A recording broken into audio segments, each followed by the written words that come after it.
You're listening to an Airwave Media Podcast.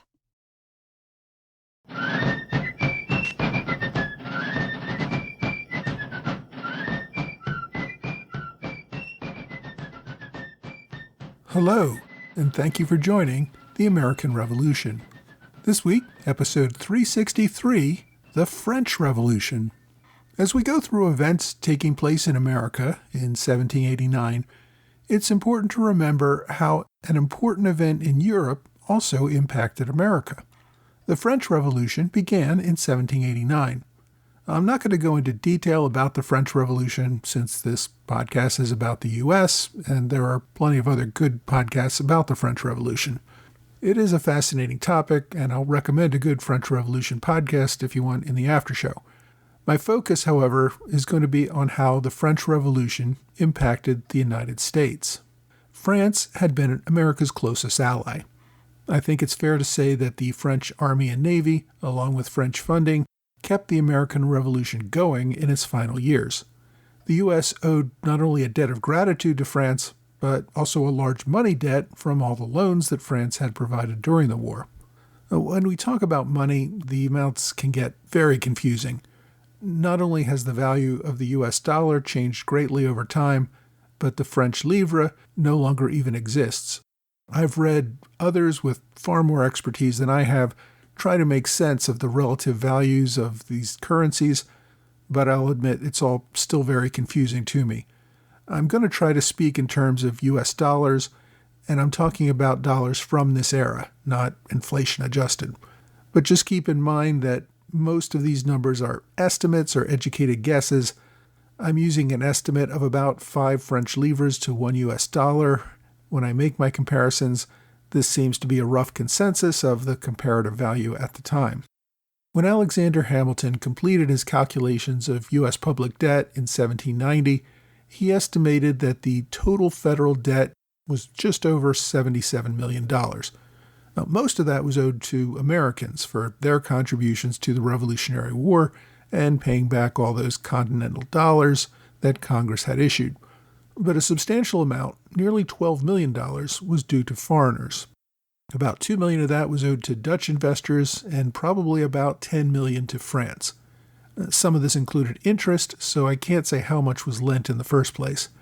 For comparison's sake, though, the entire federal budget in 1790 was just over $500,000, and 10% of that budget was just interest paid on foreign debts.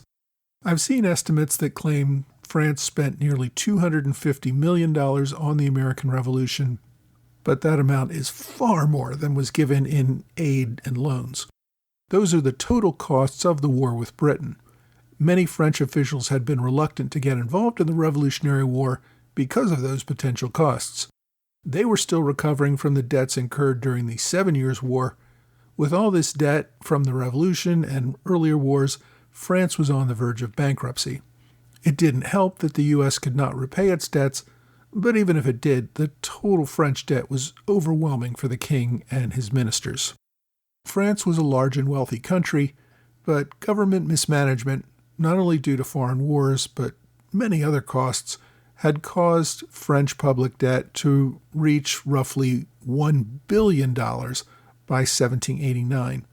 Interest on the debt alone was roughly $60 million. That was more than half of the total government revenues. The French government had already raised taxes to nearly unbearable levels.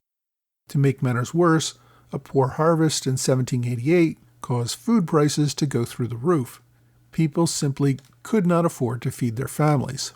In times like these, when things got bad, it forced people to look for a reason for their suffering. For the commoners, who felt unfairly burdened by taxes, they started paying more attention to the tax exemptions that were given to the nobles and the clergy. These were known in France as the First Estate and the Second Estate. These two groups controlled most of the land and were doing quite well, yet they contributed almost nothing to government expenditures. For commoners, who were also known as the Third Estate, this was becoming an increasingly unacceptable situation. Riots began breaking out all over France. In August of 1788, the royal treasury was empty. The treasury suspended payments of all government debts. The Minister of Finance resigned. His replacement, Swiss banker Jacques Necker, told officials that there was no way to get the finances in order unless the nobles and clergy started kicking in some taxes. To move this process forward, the government called for a meeting of the Estates General in the spring of 1789. This was an opportunity for representatives from all three estates to come together to set policy: the nobles, the clergy, and the commoners. It had been nearly 200 years since the last Estates General had met back in 1614, so this was a revival of an old custom to deal with this national emergency. When the Estates General met in May, they began fighting over all sorts of things, including just how to conduct their own votes. The elected commoners, who by the way were mostly lawyers, bankers, and wealthy merchants, they were not peasants, began to complain about the clergy and nobility having too much power. They ended up demanding a new constitution for France, which would give the common people more power in government. Many of the clergy representatives, who were just parish priests, and some of the more liberal nobility, ended up siding with the commoners in demanding more radical changes. The government, realizing that this whole thing was getting out of control, tried to shut down things, but the assembly refused to disband. By July, they had renamed themselves the National Constituent Assembly and began drafting a new constitution. On July 11th, the king dismissed Necker, the liberal finance minister who had started this mess. That dismissal led to riots in Paris, and 3 days later, on July 14th, rioters stormed the Bastille prison in Paris, killing the guards and administrators and seizing the gunpowder inside. A few days later, the king, realizing his mistake, restored Necker to power, but by then it was too late. Over the course of the summer, the government attempts to implement reforms as people continued to riot. In late August, the Assembly adopted the Declaration of the Rights of Man and of the Citizen, which was drafted largely by the Marquis de Lafayette. Reformers moved toward the goal of establishing a constitutional monarchy based on the principles of rule by the people and of protecting human rights. All of this unfolded during the spring and summer of 1789, just as the United States was implementing its new federal government. President George Washington was kept well informed of events. He and the Marquis de Lafayette kept up a frequent correspondence in the years leading up to the French Revolution. Lafayette had become a hero in France after the American Revolution and emerged as one of the leading reformers in the early years of the French Revolution. In hopes of restoring order, the king had appointed Lafayette as commander of the National Guard. Lafayette spoke with optimism about the reforms taking place in France and was overjoyed to share this with his old friend at Mount Vernon. Similarly, the American minister to France, Thomas Jefferson, viewed the events taking place in France with great joy. He personally attended the Estates General in May. He helped Lafayette draft his Declaration of Rights of Man and the Citizen. The document sets forth many of the same ideas found in the Declaration of Independence and the Virginia Declaration of Rights. Jefferson wrote letters back to America informing Americans about this progress. Most of his more detailed letters went to John Jay, who was still handling foreign affairs under his authority from the Confederation Congress. Jay, of course, relayed this information to President Washington. Thomas Jefferson was still in France until September of 1789, and he was an enthusiastic supporter of the revolution. He regularly corresponded with Lafayette, who was a leading figure in the revolution at the time. France appeared to be evolving into a constitutional monarchy where the King of France would be limited by certain constitutional principles, similar to the principles inspired during the American Revolution. But even back during the colonial era, British colonists in America had celebrated Britain's constitutional monarchy, where the king had very minimal political power and the government was run on Whig principles that protected basic rights from arbitrary rule. The American Revolutionary War was about the British government failing to observe those traditional constitutional principles that were important to any free society. During the colonial era, they contrasted the basic protections of British common law and having a constitutional monarchy with the evils in France. The king in France was seen as an absolute ruler who guaranteed no rights for his people. Now, we can argue that this view might have been a bit skewed, but it was the conventional wisdom in the British colonies at the time. The Americans overlooked their distaste for the French government during the Revolutionary War, since they were just happy for the foreign aid. And after the war, France remained the closest ally of the U.S., despite the fact that many Americans still believe that the French government denied certain basic rights to their own people. So, when the French Revolution began, many people saw this as an opportunity to implement the principles of constitutional monarchy that would ensure the liberties of the people of France. That's what reformers like Lafayette were pushing, and that's initially what seemed to be happening. The King of France was negotiating with the reformers for a government that would leave him in power but would restrict his authority, much like the king in Britain. In short, the French Revolution appeared to move America's closest ally toward government reform that would make that government much closer to what all Americans believe was a fair and just system. Lafayette, at the time, saw himself as the French George Washington. He would help establish a new government based on liberty and could then withdraw into retirement himself, having established this new and better government for France. As these events were unfolding in France, he wrote to a friend, quote, "My situation is truly extraordinary. Here I am at the center of a great adventure, and the only thing I really want is to get out of it, free from all reproach, having indulged any thoughts of personal ambition, and having put everything to rights, to withdraw into obscurity at a quarter of my fortune, which was mine when I came into the world." Jefferson was also optimistic, but still saw concerns. There were divisions among the reformer factions.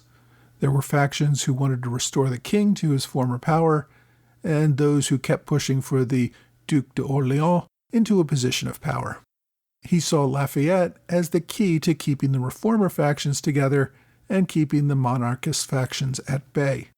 Lafayette controlled an army of 50,000, larger than any army ever commanded by Washington, and he could lead that force to maintain stability while ensuring the reformers continued in power.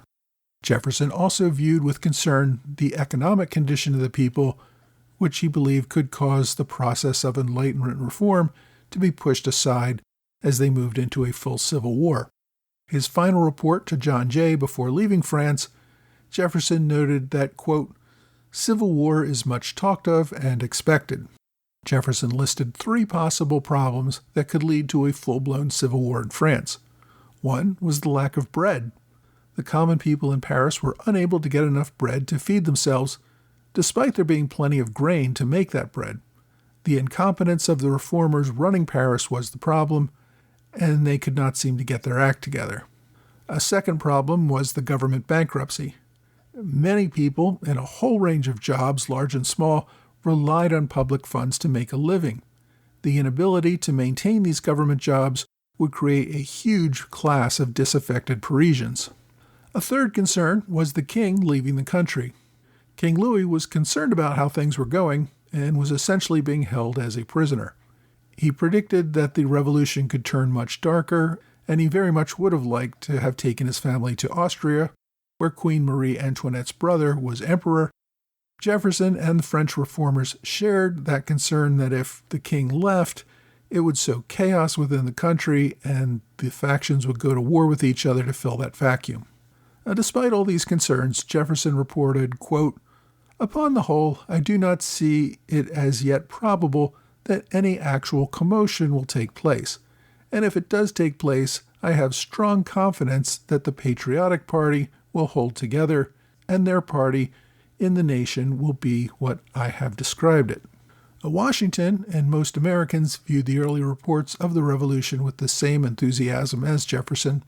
It was seen as a transfer of principles of liberty and self-government that had fueled the American Revolution, making their way into Europe. Even so, men like Washington knew such reforms never came easily.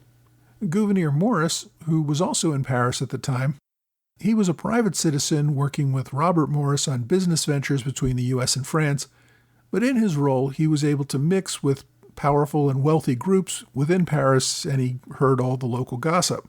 Morris was far less optimistic than Jefferson. He saw the Orléans faction as making an effort to fan the flames of chaos in hopes of benefiting from it. Lafayette aside, most of the leaders in Paris were less concerned about reforming government and much more interested in enriching themselves personally through the ongoing instability. Maurice also hoped Lafayette would step up to control events. He suggested to Lafayette that he take a position as governor of the region that controlled Paris. Lafayette, however, preferred Washington's example during the American Revolution. He maintained that he would control the military and he would leave civil affairs to others. By October, Washington had received most details from the first summer of the French Revolution. In a letter to Gouverneur Maurice on October 13th, Washington expressed his pleasure at the events so far, but a concern for the future. Quote, "The revolution, which has been effected in France, is of so wonderful a nature that the mind can hardly realize the fact. If it ends as our last accounts to the 1st of August predict that the nation will be the most powerful and happy in Europe. But I fear, though it has gone triumphantly through the first paroxysm, it is not the last it has to encounter before matters are finally settled. In a word, the revolution is of too great magnitude to be effected in so short a space, and with the loss of so little blood." So, by the end of 1789, many Americans were still happy about events in France, but those with more experience saw the possibility of the reforms drifting into chaos and civil war, even though that had not happened yet. During this critical period, Jefferson left his post as ambassador to France, and no one replaced him in that role.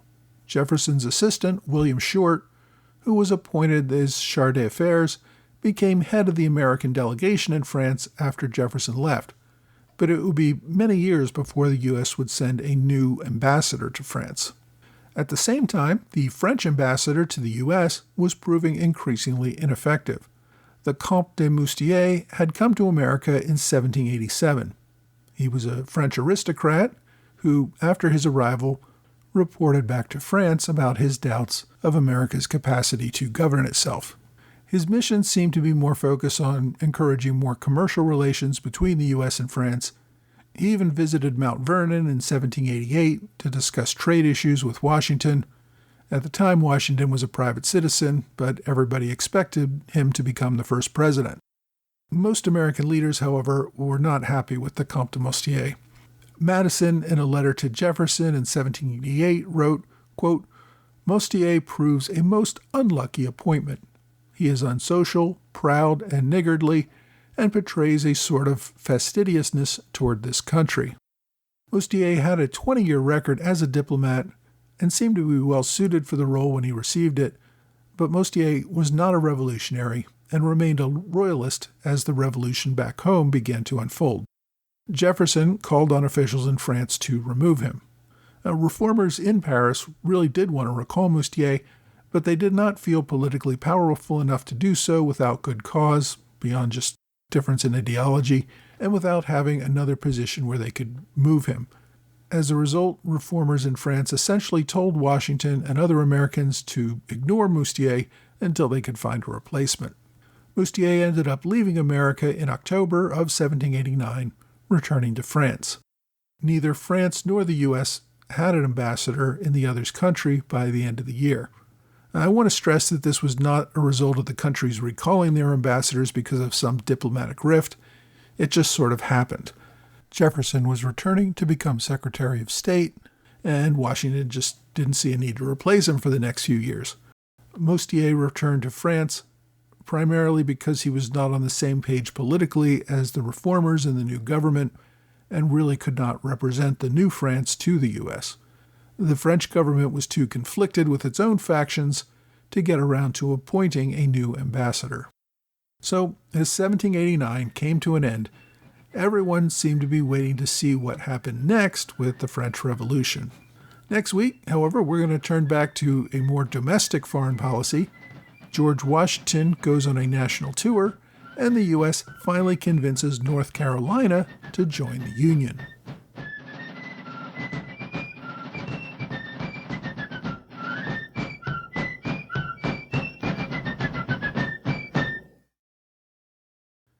Hey, Thanks for joining the American Revolution Podcast After Show, part of the Airwave Media Network.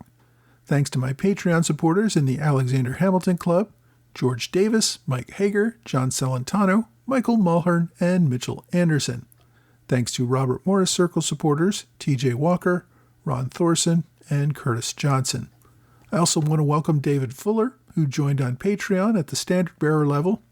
Everyone who supports this podcast at the $10 level or more will receive a personal thank you from me in the form of a new magnet each month with a different flag from the Revolutionary War. Thanks also to Adrian Bulfon and William Wahlberg for one-time gifts via PayPal or Venmo. I really do appreciate everyone who helps to keep this podcast going through your financial support. Your support really does matter. Now, this week we covered the beginning of the French Revolution. Since this podcast is about American history, as I said, I'm not going to get into all the details about the French Revolution, but I thought it was important to recognize how the events were received in America.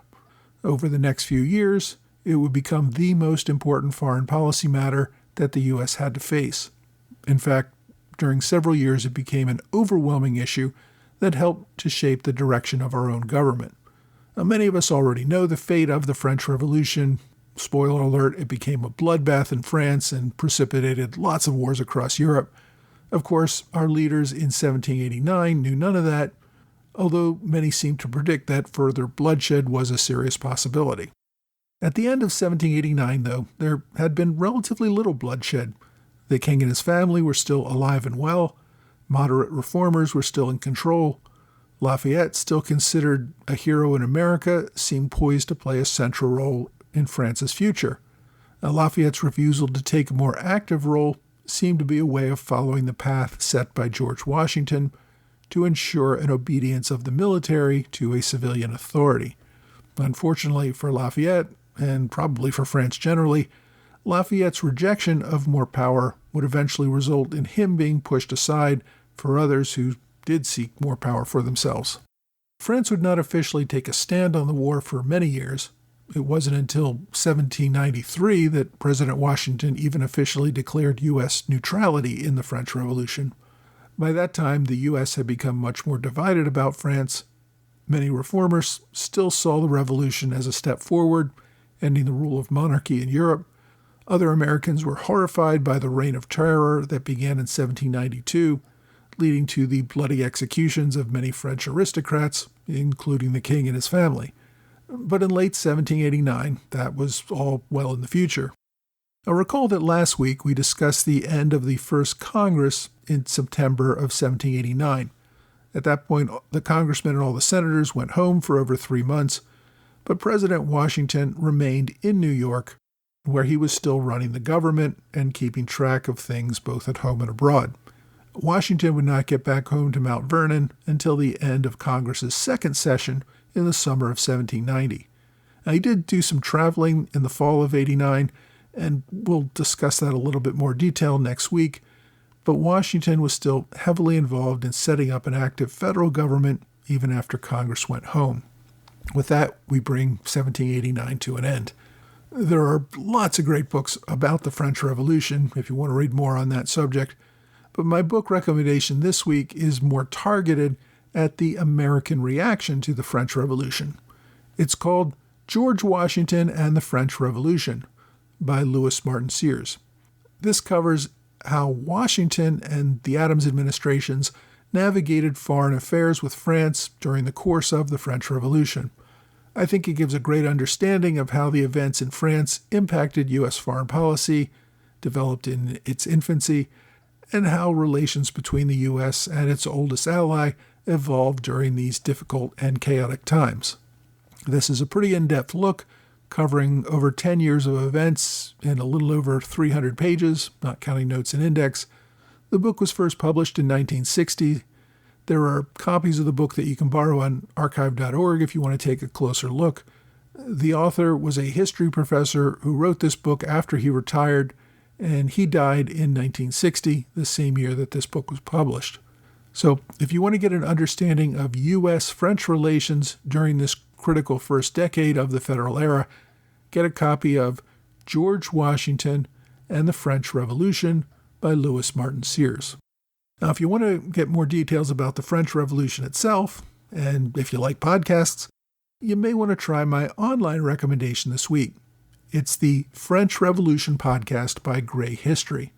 This is an ongoing, detailed look at the French Revolution. It's both insightful and enjoyable. The host, Will Clark, does a great job with this subject. If you want to learn more, go to grayhistory.com. Gray is spelled with an E, so it's Grey history.com. As always, I've included direct links on my blog and website. My question this week comes from Don Lippman, who asks about the Culper spy ring, in particular Culper Jr. He says, I grew up in Oyster Bay, and we all visited his home on field trips and such many times were told tales of how it played a role in the story of Benedict Arnold and West Point. The Townsends were a wealthy family that lived in a nice home now called Raynham Hall. Colonel Simcoe of the Queen's Rangers billeted there for at least part of the war. The story we heard was of a meeting between Colonel Simcoe and Major Andre that occurred in the kitchen of the Townsends' home. They discussed the betrayal of Benedict Arnold and the turning over of the fort at West Point. Fortunately for us, Robert Townsend's little sister was sitting on the stairwell and overheard the conversation, or so the story goes. She told her brother, who got the message out, and we all know the rest of the story. The reason I believe this to have merit is threefold. One is that the story is an old story when I heard it in the 60s. Two, the Continentals had put a chain across the Hudson River at West Point to prevent the British from using the rivers, and 3 links of that chain are in the garden of Raynham Hall to this day. And 3, in 1790, George Washington came to Oyster Bay to thank this town, and specifically the Townsend family, for their service. The little girl was thinking on her feet and had the guts and means to act. She's a revolutionary hero, and no one outside of Oyster Bay seems to know her story. Well, Don, there may be something to the local lore that you've heard about the Culper Ring. Sadly, there is not much good evidence for most of the ring's activities, considering it was all done secretly and with minimal written records. After all, getting caught during the war could get you hanged, so they tried not to put down a lot in writing. After the war, most people just got on with their lives. We do know that the Culper Ring did report that there was a high-ranking Continental officer who might have been preparing to defect, but it did not report the identity of that officer nor anything about the turnover of West Point. The story about Sally Townsend, who was the younger sister of Robert Townsend, overhearing the plans at her home, has been largely debunked. This story seems to have originated with a historian named Morton Pennypacker, who wrote about the incident in the 1930s. The incident supposedly took place at Townsend's home in Oyster Bay, but we know that Andre was not in Oyster Bay at the time it was alleged to have happened. The local lore that you heard may conflate a couple of different stories.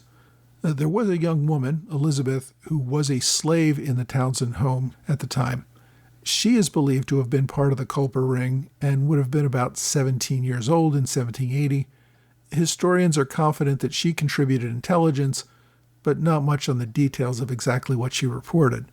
There is also a story based on some notes by John Lyon Gardner, who was a child in 1780, and who had made some notes in 1798 that his mother became aware of a threat to West Point during a visit by Major Andre to her home in East Hampton.